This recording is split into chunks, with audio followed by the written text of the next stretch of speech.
고린도전서 7장 음행과 결혼에 관한 것입니다. 자, 7장 제가 6절부터 40절까지 읽었는데 제가 쭉 봉독했는데 여러분 들으면서 무슨 생각이 듭니까? 여기는 다 결혼을 한 번은 다 했네요. 보니까 여기 지금 전혀 총각이 없어서 여기에 내용이 뭔가 하면은 쭉 읽어보면은 결혼을 하지 말고 그대로 있으라고 지금 얘기를 하고 있습니다. 웬만하면은. 그리고 결혼한 사람이면은 우리 말하면 뭐 어떤 거 더 바꾸지 말고 그냥 그대로 있어라. 그러니까 이 전체적인 분위기가 뭔가 하면은 바울은 그냥 있는 그대로 잘 있어라. 어떤 것을 지금 어떤 뭐 상황을 바꾸려고 하지 말고 이래 있으라는 이런 전체적인 흐름 속에서 얘기를 하고 있습니다. 자, 왜 그럴까요? 자, 한번 볼까요? 38절 볼게요. 그러므로 결혼하는 자도 잘하거니와 결혼하지 아니하는 자는 더 잘하는 것이라. 자, 지금 결혼한 사람은 더 잘한 사람이 아닙니다. 우리들은. 결혼 안 한 게 더 잘한대요.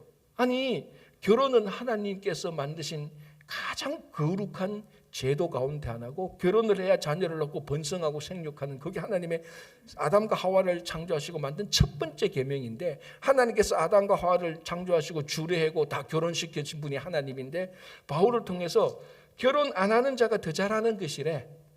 지금 왜 바울은 이런 소리를 하고 있습니까? 자, 이제 그 좀 이따 좀 더 볼 건데, 한마디로 말하자면은 바울이 고린도전서를 쓸 때는 바울의 생각에는 무슨 생각이 있었는가 하면은 자기가 살아있는 동안에는 예수님께서 오실 것이라는 생각이 있었어요. 여기 제일 요거를 놓치면은 이 고린도전서 질중에서 결혼을 하는 건지 안 하는 건지 뭐 갈라서는지 안 갈라서는지 그거 굉장히 혼돈스럽습니다. 그러니까 쉽게 말하면 고린도전서 7장에 나오는 결혼의 문제는 곧 예수님께서 오신다. 한 30년, 길어야 30년, 어쩌면 그 안에 오신다는 그 상황 속에서 본문을 읽어야 되지, 그거를 빼고 이것을 그냥 그대로 가져가면은 우리 젊은이들한테 다 결혼하면 안 된다고 말할 수밖에 없는 거예요. 그래서 성경을 또 이 본문을 우리가 확실히 알고 본문을 봐야 되는 겁니다. 자, 그래서 다시 한번 보겠습니다. 자, 6절, 고린도전서 7장 6절. 그러나 내가 이 말을 하면 허락이요 명령은 아니라. 자, 이제부터 결혼에 대해서 쭉 얘기할 건데, 이거는 반드시 이렇게 해야 된다는 명령은 아니다.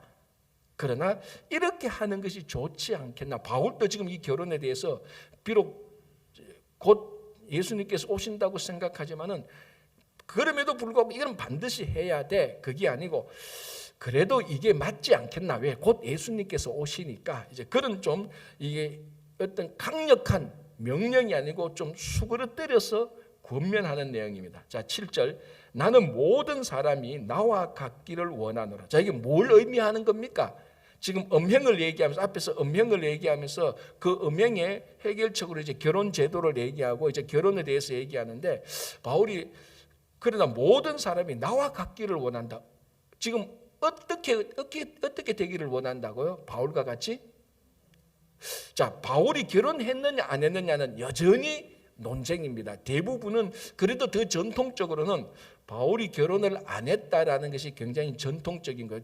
그러니까 바울의 결혼에 대해서 우리가 알고 있는 바는, 정확히 알고 있는 것은 사실은 하나도 없어요. 그러나 대체적으로 전통적으로 바울의 편지를 보면 바울이 결혼을 안 했을 것이라는 생각이 굉장히 우세합니다. 왜? 성경에는 바울이 나는 결혼한 사람이요, 나는 결혼하지 않은 사람이요, 그렇게 명확히 말하는 구절은 하나도 없습니다.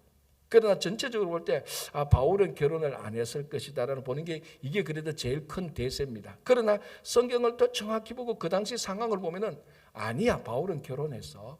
자, 유대인들은 결혼을 하는 게 미덕입니까? 안 하는 게 미덕입니까? 유대인들에게 결혼은요 반드시 해야 돼요. 왜? 아까 말씀드린 것처럼 하나님께서 뭡니까? 아담과 하와를 창조하시고 결혼을 만드시고 생육하고 번성하라. 그래서 유대인들은 결혼하는 것 하나님의 명령으로 생각합니다. 그리고 바울이 율법을 정통으로 공부했습니다. 그리고 바울이 또 굉장히 그 율법에 관련된 굉장히 중요한 사람이니까 그런 바울이 결혼을 안 했을 리도 없다라고 말하는 부분도 있습니다. 그럼 결혼을 했냐 안 했냐, 여기서도 헷갈리고, 그러면 고린도전서를 쓸 때 바울은 어떤 상황인가? 또 제3의 방법, 바울이 결혼을 했지만 아마 아내는 사별을 했고 자기는 혼자 있어. 그러니까 호라비의 상황이었을 거다. 이렇게 또 얘기를 하는 분도 있습니다. 정답은 나중에 바울한테 가서 물어보시기 바랍니다. 어쨌든 그러나 지금 고린도 전서를 칠 때 거의 대부분의 사람은 바울이 결혼을 안 했거나 아니면은 했다고 한다 할지라도 바울이 지금 아내는 아마 사별했을 것이다라고 얘기를 합니다. 어쨌든 바울은 지금 혼자 있는 상태입니다. 결혼을 해서 사별해서 혼자 있는 상태든지 아니면 결혼을 안 해서 혼자 있는 상태든지 그거는 확실합니다. 자, 그래서 7절 나는 모든 사람이 나와 같게 되기를 원하노라. 뭡니까? 굳이 지금 결혼해서 아내나 남편을 얻기를 원하지 않기를 바란다. 그러니까 우리가 가장 전통적인 주장으로 말하면 나는 결혼을 안 했으니 가능하면은 여러분들도 나와 같이 결혼 안 하고 살았으면 좋겠다 이 말이에요. 자, 이게 지금 말이 됩니까? 안 되잖아요. 아니 바울이 지금 다른 사람한테 결혼하지 말래. 왜? 아까 내가 처음부터 그래서 처음에 얘기했는 것처럼 바울은 지금 뭘 말하고 있는가 하면 곧 예수님께서 오신대. 곧 예수님께서 오시는데 결혼을 하고 뭐 이렇게 해서 우리가 예수님 오시는 그 기간에 하나님 나라 준비하고 예수님 맞을 준비하는데 결혼하고 뭐 이렇게 다 하는데 시간을 꼭 그렇게 쓸 필요가 있느냐? 그러면 가능하면 나와 같이 그냥 이렇게 지내다가 예수님 오시면 우리가 영접하자. 그런 생각이 강하게 있습니다. 그래서 7절 나는 모든 사람이 나와 같기를 원한다. 그러나 각각 하나님께 받은 자기의 은사가 있으니 이 사람은 이러하고 저 사람은 저라. 여기서 모든 사람이 나와 같이 좀 더 우리가 더 전통적으로 하면 나와 같이 다 독신의 은사가 있어서 내처럼 독신으로 지내기를 원한다. 그러나 독신의 은사가 없는 사람이 많으니 독신의 은사가 없는 사람은 결혼할 사람은 결혼하고 나와 같이 이렇게 혼자 있는 사람은 혼자 있어라. 이렇게 되기를 권면한다는 거예요. 이것도 명령은 아니요. 6절에 이건 허락이에요. 내가 이렇게 말하는 것은 허락해서 말하니 명령은 아니다. 어쨌거나 바울의 중심에는 그냥 이대로 있기를 원한다고 바울은 원하고 있는 겁니다. 자, 한번 보시기 바랍니다. 8절 9절 이제 그 예를 들고 있습니다. 내가 결혼하지 아니하는 자들과 과부들에게 이르노니 나와 같이 그냥 지내는 것이 좋다. 자, 결혼하지 아니하는 자들, 처녀들을 말하기도 하고 결혼을 해야 되는데 못한 사람들이기도 있겠죠. 어쨌든 결혼하지 않은 자들은 과부들에게 이르노니 굳이 지금 결혼하지 말고 나와 같이 이렇게 있자. 그러나 9절 만일 절제할 수 없거든 결혼하라. 정욕이 불같이 타는 것보다 결혼하는 것이 나으니라. 그러나 만일 예수님 오실 때까지라도 성년이 되어서 성적인 욕심이 있는 사람은 불법적인 사랑을 하는 것보다는 결혼을 하라. 그것이 음행을 피하는 좋은 방법이다. 그렇게 얘기를 하는 것입니다. 자, 요 8절 9절하고 이제 건너뛰어서 25절부터 31절까지 같은 맥락입니다. 결혼에 관하여서. 자, 25절 볼게요. 처녀에 대하여는 내가 주께 받은 계명이 없다.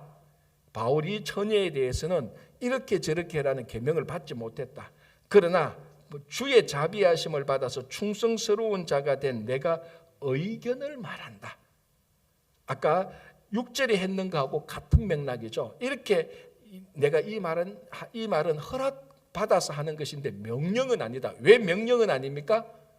하나님으로 받은 계명이 없으니까. 그래서 25절에서도 처녀에 대해서는 주께 받은 계명은 없지만 내가 하나님의 충성스러운 자로서 조심스럽게 의견을 내겠다. 한번 들어보시라. 자, 26절 내 생각에는 이것이 좋으니 곧 임박한 환난으로 말미암아 사람이 그냥 지내는 것이 좋으니라. 이게 키포인트입니다. 내 생각에는 이것이 좋다. 꼭 임박한 환난. 뭘 의미하는 거죠? 예수님께서 다시 오시는 거. 임박한 환난. 곧 세상의 종말이 올 것인데 그러면은 우리가 종말을 준비하는 것이 더 좋지 않겠나? 굳이 우리가 결혼을 한다고 해서 만약에 예수님께서 3년 뒤에 온다면 지금 결혼을 한다고 그 유대인들은 결혼하면 또 1년 또 보내야 돼. 약혼하고 또 정혼하고 뭐 이런 과정이 있기 때문에 그러면 예수님께서 만약에 3년 내로 오신다고 생각을 하면은 3년 동안 결혼 준비하다가 너 예수님 맞이할래? 그것보다는 그냥 그대로 있는 것이 좋지 않겠나? 이렇게 얘기를 하고요. 자, 한번 보십시오. 27절 너가 아내에게 매였느냐? 노이기를 구하지 말라. 너 아내에게 꽉 붙들렸나? 좀 약간 유머러스한 아내에게 꽉 붙들렸나? 그냥 그대로 살아. 왜? 곧 예수님이 온다. 거기서 벗어나려고 아내하고 찌적 뽑고 싸우지 마라. 그냥 그대로 있어라. 곧 예수님께서 온다. 자, 그 다음에 27절 중간에 아내에게서 놓였느냐? 아내를 구하지 말라. 아내와 어떤 연결이 되는지, 아내와 떨어졌느냐? 뭐 사별했느냐? 아니면 피치 못할 사정으로 헤어졌느냐? 자, 그러면 다시 또 아내를 구하지 말라. 왜 곧 예수님께서 오시는? 이게 좀 키포인트거든요. 자, 28절. 그러나 장가가도 죄짓는 것이 아니요 처녀가 시집가도 죄짓는 것이 아니라. 자, 장가가도 죄짓는 것이 아니래. 이거는 당연히 장가를 가야 되는 거예요. 그러니까 이게 상황이 어떤가 하면 예수님께서 곧 오시는데 가능하면은 뭐 시집 장가 안 가는 게 좋지 않겠나. 그래도 장가 가도 죄는 아니지. 그러니까 우리가 일반적으로 말하는 패턴하고 완전히 지금 반대쪽에서 얘기를 하고 있는데 왜? 곧 종말이 오니까. 자, 한번 보시기 바랍니다. 28절. 그러나 장가가도 죄짓는 것이 아니요 처녀가 시집가도 죄짓는 것이 아니로되 이런 일들은 육신의 고난이 있으리니 나는 너희를 아끼노라. 형제들아, 내가 이 말을 하노니 그때가 단축하여 증거로. 무슨 때? 재림 때가 단축해졌다. 더 당겨졌다. 그러니까 지금 고린도전서 쓸 때 바울은 오늘이나 내일이나 예수님께서 오실 것이라는 굉장히 예수님께서 오실 것이라는 확신 속에, 조만간 올 거라는 확신 속에 있었습니다. 왜? 예수님께서 성천하실 때 제자들에게 너희들이 본 그대로 내가 올 것이다 라고 했기 때문에 그 제자들, 그 당시 사람들은 예수님께서 자기 살아있는 동안에 올 거라고 확신을 했던 사람이 많이 있습니다. 그러나 하나님의 계획은 재림을 계속해서 지금까지 늦추고 있습니다. 왜 늦추고 있었죠? 더 많은 영혼을 구하려고. 만약에 이때 예수님께서 재림을 하셨다면 정말로 수없이 많은 영혼들이 예수님을 알지도 못하고 믿지도 못하고 죽게 되는 겁니다. 그래서 예수님께서 계속해서 지금 몇천, 2000년 동안 재림을 늦추고 있습니다. 늦추고 있는 것은 나 같은 사람까지도 구원하시려고 어쨌든 늦추고 있습니다. 그러나 영원토록 늦추어지지는 않죠. 하나님께서 보시기에 가장 적당한 때 분명히 다시 오실 때는 분명히 있을 겁니다. 자, 어쨌든 바울로 다시 돌아가서 바울은 그런 생각이 있었습니다. 자, 31절을 보시기 바랍니다. 세상 물건을 쓰는 자들은 다 쓰지 못하는 자같이 하라. 이 세상의 외형은 지나간다. 이것도 종말에 관한 겁니다.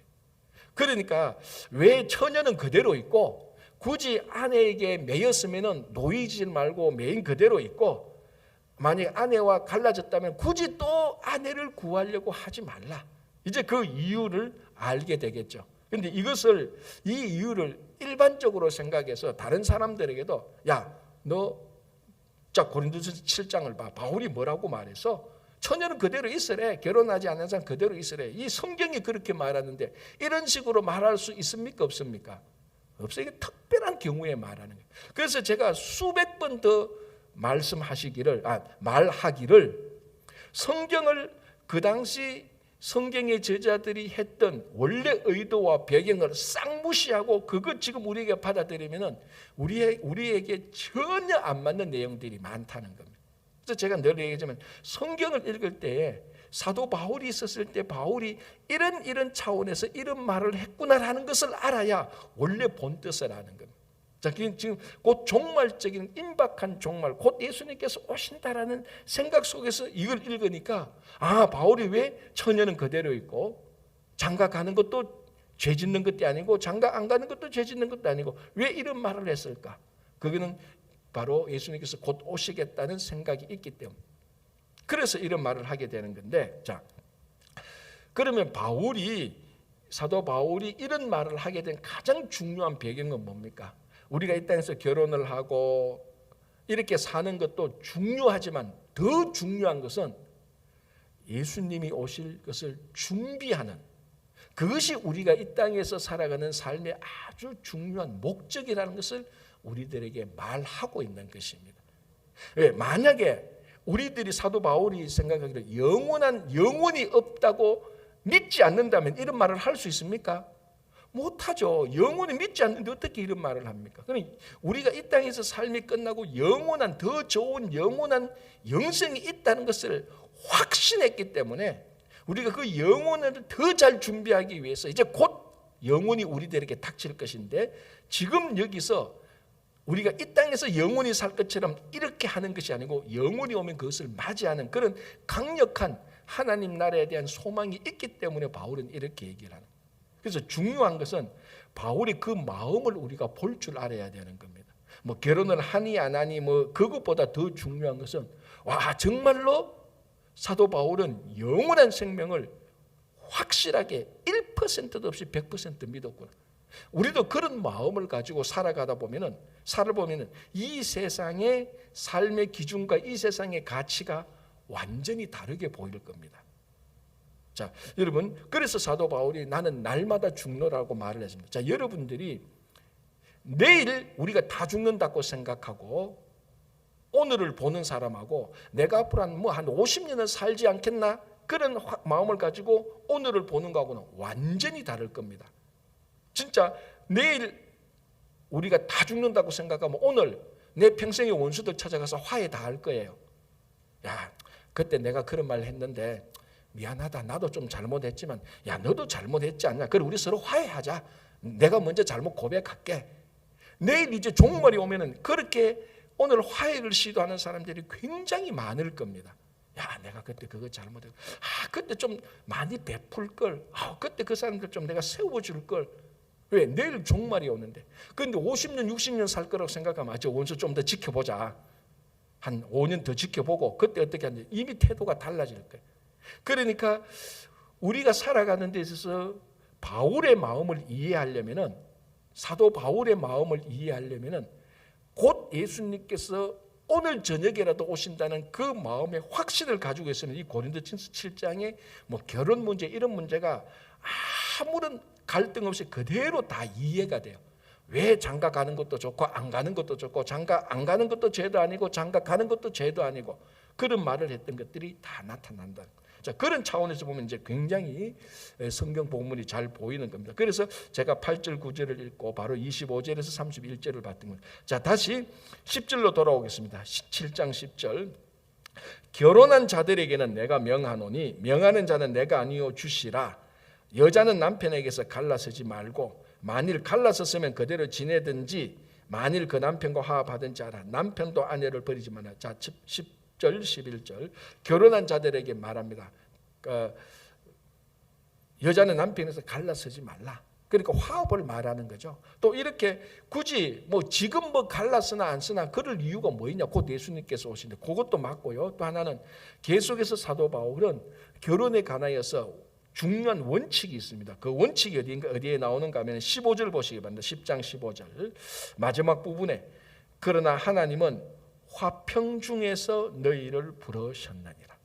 그 바울이 결혼을 보는, 남편과 아내를 보는 큰 관점은 뭡니까? 화평으로 보는 겁니다. 평화. 자, 이렇게 본다면은 우리가 남편과 아내가 서로 자존심 내세우다가 싸우고 찢고 볶는 것이 이해가 안 되죠. 왜? 중요한 것은 남편과 아내의 자존심을 지키는 게 중요한 게 아니고 뭐가 중요한 겁니까? 화평이 중요하다만. 화평이 중요하다고 생각하면 자존심을 꺾을 수 있습니까? 없습니까? 아무도 대답 안 하시네. 그래도 나는 자존심 속에서. 그러니까 우리가 결혼 또는 교회의 공동체를 보는 기준이 뭔가가 진짜 중요한 겁니다. 사도 바울은 결혼을 보는 것, 좀 더 확대하면 가정이나 교회 공동체를 보는 거거든요. 핵심은 뭐냐? 하나님은 화평 중에서 우리를 불렀다는 거예요. 그러니까 우리가 교회 공동체 또는 가정 공동체 또는 결혼을 볼 때 중요한 가치가 뭡니까? 뭐가 기준입니까? 화평이 기준입니다. 그래서 화평을 위해서는 내가 양보하지. 화평을 위해서는 내가 좀 무시당해도 참지. 화평을 위해서는 내가 자존심 좀 꺾지. 왜? 화평이 기준이니까. 그러면은 그 공동체는 나로 인하여서 화평이 시작되는 겁니다. 근데 대부분은 뭐가 중심입니까? 우리나라는 체면이 중심이죠. 내가 체면 꺾이게 왜 그래 해? 내가 왜 먼저 가서 사과해? 체면이 있지. 내가 자존심이 있지. 그러니까 자기 중심이 화평이 아니고 자존심과 체면이면은 공동체와 가정 공동체, 결혼이 쉽게 깨지는 거죠. 부부 간에 끝까지 가서 싸우는 이유는 뭡니까? 감정 상하기 시작하고 자존심 딱 상하면요, 회복이 굉장히 어려워요. 그 기준이 뭐냐? 화평이 아니었거든요. 자기 자존심이었거든요. 그러니까 부부간에 결혼을 해서 두 사람이 한 몸이 되어 연합하면서까지도 자존심을 안 버리고 있었다면 그건 언제든지 깨어질 가능성이 있는 거죠. 그래서 사도 바울이 5절에 그러나 하나님은 화평 중에서 너희를 불렀다. 자, 그러면서 이제 그 앞에서 뭐를 말하는가 하면 고린도 교회 교인 가운데 어떤 교인들이 있었는가 하면은 신자와 불신자 간에 결혼한 사람들이 있었어요. 여기 지금 내용을 보면은 자 13절 보시기 바랍니다. 어떤 여자에게 믿지 아니하는 남편이 있어 아내와 함께 살기를 좋아하거든 그 남편을 버리지 말라. 자, 바울이 고린도 교회 교인을 이미 봤을 때 보니까 신자와 불신자 간에 결혼을 한 상태예요. 자, 어떻게 하라고요? 버리지 말고 화평하게 살아라는 겁니다. 자, 우리가 어릴 때 부흥회할 때 신자는 불신자하고 결혼해서는 안 돼, 이런 소리를 들었습니다. 그게 맞기도 하고 틀리기도 하고. 자, 가장 큰 원칙은 같은 믿음을 가진 사람들이 결혼하는 게 제일 좋습니다. 그래야 결혼을 해야 신앙의 가치관과 인생의 가치관이 똑같잖아요. 그래야 가정에 마찰이 없습니다. 믿는 자들끼리 결혼하는 게 제일 좋습니다. 그러나 어떻게 하다 보면은 우리가 어떻게 할 수 없는 대로 믿지 않는 자와 결혼을 해야 될 때가 있습니다. 자, 그러면은 거기에 대해서 오늘 바울이 고린도전서에서 말합니다. 13절 어떤 여자에게 믿지 아니하는 남편이 있어 아내와 함께 살기를 좋아하는 그 남편을 버리지 말. 14절 믿지 아니하는 남편이 아내로 말미암아 거룩하게 되고 믿지 아니하는 아내가 남편으로 말미암아 거룩하게 되나니 그렇지 아니하면 너희 자녀도 깨끗하지. 무슨 말인가 하면 이미 어쩔 수 없이 불가피하게 믿지 아니하는 자와 결혼을 하게 된다면, 물론 제일 좋은 것은 믿는 자들이 결혼을 하지만 현실이 반드시 우리가 원하는 대로 되지는 않지 않느냐. 지금 이건 제가 약간 해석을 하는 겁니다. 그러나 믿지 아니하는 자와 결혼을 어쩔 수 없이 하게 된다면 바울이 말합니다. 그 믿지 아니하는 자가 믿는 자로 인하여서 거룩하게 된다. 거룩하게 될 수도 있다라고 말합니다. 물론 반대의 일도 현실 속에서 많이 일어나요. 사실은 원칙은 믿는 자들끼리 결혼이 제일 좋은데 불가피하게 그렇게 불신자와 결혼을 하게 된다면 오늘 고린도전서 바울이 뭐냐, 그럼 믿지 않는 자가 믿는 자처럼 거룩하게 되어야 된다라고 말을 합니다. 그래서 고린도 교회에는 이미 바울이 보니까 믿지 않는 자와 불신자와 불신자가 결혼을 했거든요. 그러면 너희들끼리 갈라서라고 말합니까? 왜 갈라서서는 안 되죠? 두 가지 이유. 첫 번째는 믿지 않는 자가 믿는 자로 인해서 거룩해지니까 갈라서서는 안 되고, 두 번째 이유는 뭡니까? 아까 얘기했잖아요. 바울은 무엇이 머릿속에 꽉 있다고요? 화평이 있단 말이에요. 그래서 하나님 화평 중에서 믿는 자와 믿지 않는 자가 결혼하도록 이렇게 이루어졌으니 화평을 위하여서도 믿지 않는 자를 버려서는 됩니까? 안 됩니까? 안 되는 거예요. 그 믿지 않는 자를 계속 거룩하게 만들려고 해야 되는 것을 바울은 얘기하고 있는 것입니다. 그렇죠?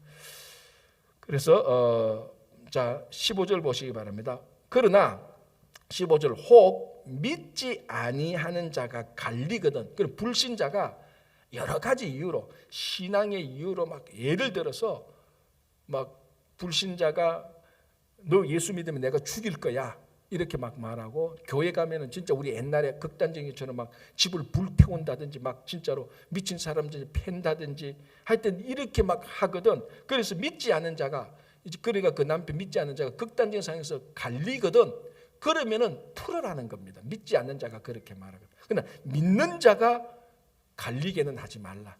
믿지 아니하는 자가 갈리거든 갈려라. 그러나 믿는 자가 먼저 그것을 갈라서게는 하지 말라고 얘기합니다. 자 15절 혹 믿지 아니한 자가 갈리거든 갈리게 하라. 형제나 자매가 이런 일에 구애될 것이 없느니라. 그러나 하나님은 화평 중에서 너희를 불렀다. 자, 이런 쭉 얘기를 하고 난 다음에 결론은 뭡니까? 그러나 화평 중에서 불렀다. 어떤 일이든지 최종은 화평을 기준으로 해라라고 바울이 그 결혼에 대해서 얘기를 하는 겁니다. 자, 17절 보겠습니다. 오직 주께서 각 사람에게 나눠 주신 대로 하나님이 각 사람을 부르신 그대로 행하라. 자, 바울은 두 개를 말합니다. 성도 한 사람 한 사람에게 하나님께서 너희들에게 나눠 주신 대로 행하고 하나님께서 너희들을 부르신 대로 행하라. 자, 나눠 주신 대로 이거는 무언가 하면은 은사에 관해서 많이 얘기해요. 하나님께서 여러분 각자에게 나눠 주신 은사대로 살아라는 겁니다. 그래서 여기서 이제 바울이 뭐가 어떤 마음, 어떤 은사가 들어가 있는가 하면 독신의 은사. 하나님께서 너에게 독신의 은사를 줬다면 독신하는 대로 독신으로 살아라. 왜? 곧 예수님께서 오시니까. 그러나 독신의 은사가 없는데 괜히 그것 따라하면서 불법적인 사랑을 행하지는 마라. 앞에서 나온 것처럼 독신의 은사가 없는 자는 결혼을 해서 불법적인 사랑을 하지 말고 결혼 안에서 사랑을 하라. 그런 깊은 의미도 같이 들어가 있는 거죠. 자, 그건 어쨌거나 나눠 주신 대로 하나님께서 우리에게 주신 은사대로 살아라. 자, 우리 고린도 교회에 네 당파가 있는데 바울파, 아볼로파가 있습니다. 아볼로가 심었습니까? 제가 헷갈리네. 잠깐만요. 아볼로는 심었고 바울은 물을 줬죠. 자, 아볼로의 은사는 뭡니까? 심는 은사고 바울의 은사는 물을 주는 은사입니다. 이 은사가 다 달라요. 그죠? 여기서 나눠 주신 대로 행하라는 것은 하나님께서 내게 주신 은사대로 행하면 되는 겁니다. 다른 사람하고 은사 비교해서 야, 저 은사가 내보다 더 좋은데 시기 질투하지 말고, 그리고 다른 사람보다 은사 비교해서 야, 저건 은사도 아니야, 내게 더 좋아, 다른 사람의 은사를 무시하지도 말고 하나님께서 내게 주신 은사를 은사대로 그대로 사용하라는 거예요. 나눠 주신 대로 사용하라. 자, 이제 더 크게 말하고 있는 것은 부르심대로 말하고 있습니다. 자, 17절 중간에 각 하나님이 각 사람을 부르신 그대로 행하라. 내가 모든 교회에게 이와 같이 면하라. 자, 그러면서 예를 들면서 두 가지 예를 듭니다. 할례자와 무할례자, 그리고 종과 자유자를 냈는데 18절 할례자가 부르심을 받은 자가 있느냐, 무할례자가 되지 말며 무할례자로 부르심을 받은 자가 있느냐, 할례를 받지 말라. 자, 이게 오늘날 우리로서는 뭐 별거 아닌 것 같은데 그 당시 유대인들, 특별히 예수를 믿지 않는 유대인들한테는 이거는 어마어마한 신성모독입니다.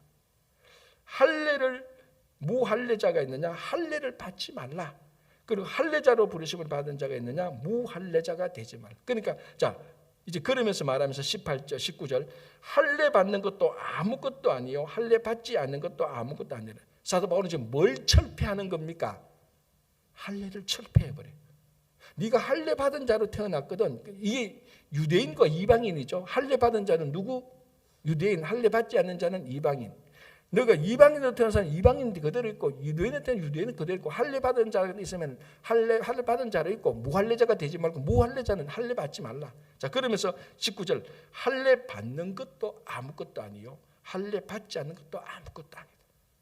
유대인들이 됐을 때는 뭐 할례가 아무것도 아니라고 막 얼굴 붉히면서 막 바울에게 돌을 던지려고 할 겁니다. 자, 그 다음 구절을 보십시오. 뭐라고 말합니까? 오직 하나님의 계명을 지킬 따름이라. 자, 지금 곧 예수님이 오시는데 야, 할례자가 왜 무할례자가 되고 왜 무할례자가 할례자가 되고 하냐? 하나님께서 너희들을 할례자는 무할례 부르신 그대로 있으라. 진짜 중요한 것은 예수님께서 곧 오시는데 하나님의 말씀을 더 잘 지켜라는 거예요. 자, 이게 오늘날 우리하고 똑같지 않나요? 뭐 신분이 이러니, 교회의 직분이 이러니, 내 은사가 이러니 저러니 하나님께서 나누어 주신 대로 하나님께서 부르신 그대로 살아라. 제일 중요한 것은 뭐냐? 오직 하나님의 계명을 지키를 따름이라. 오직, 자, 이 오직 할례는 무할례나 그거 다 제껴둬라. 오직 하나님의 계명을 앞에 서서 말씀을 지키라라고 말합니다. 자, 하나만 더 볼게요. 여기서 각 사람을 부르심 받은 그 부르심대로 지내라. 21절 너가 종으로 있을 때 부르심을 받았느냐, 염려하지 말라. 종으로 받았느냐, 염려하지 말라. 그리스도 안에서 종은 자유를 갖게 된다고 말을 하는 겁니다. 자, 그리고 그 사이에 그러나 너가 자유롭게 될 수 있거든 그것을 이용하라. 자, 이게 뭐가 똑같은가 하면은 우리가 미국에 올 때 제일 처음 어떤 사람 관광 비자로 왔습니다. 미국에 올 때 어떻게 보면은 사회적으로 뭐 관광 비자로 부름을 받았어. 그런데 미국에서 보니까 내가 여기서 앞으로 사업도 할 게 많고 하나님의 일을 할 게 많단 말이죠. 근데 하다 보니까 영주권을 받게 돼. 그럼 신분이 바뀌잖아요. 그러면은 너가 그것을 받을 수 있으면은 받아서 이용하라는 겁니다. 그러니까 나 부르심을 나 우리말로 하면 나 미국에 올 때 관광 비자로 부르심을 받았으니 요 사도 바울이 보니까 부르심 그대로 살아라 그랬네. 나는 평생 미국에서 관광 비자로 살 거야. 그렇게는 굳이 하지 말라. 너가 종으로 부르심을 받았는데 자유롭게 될 수 있거든. 그것을 받아서 이용하라. 하나님의 나라를 위해서 그 자유를 잘 사용하라. 그러나 억지로 종으로 부르심을 받는데 막 불법을 행해가지고 반역을 해가지고 자유인이 되도록 하지 말라. 왜? 종으로 부르심을 받았지만 그리스도 안에서는 이미 자유자가 되었다라고 얘기해요.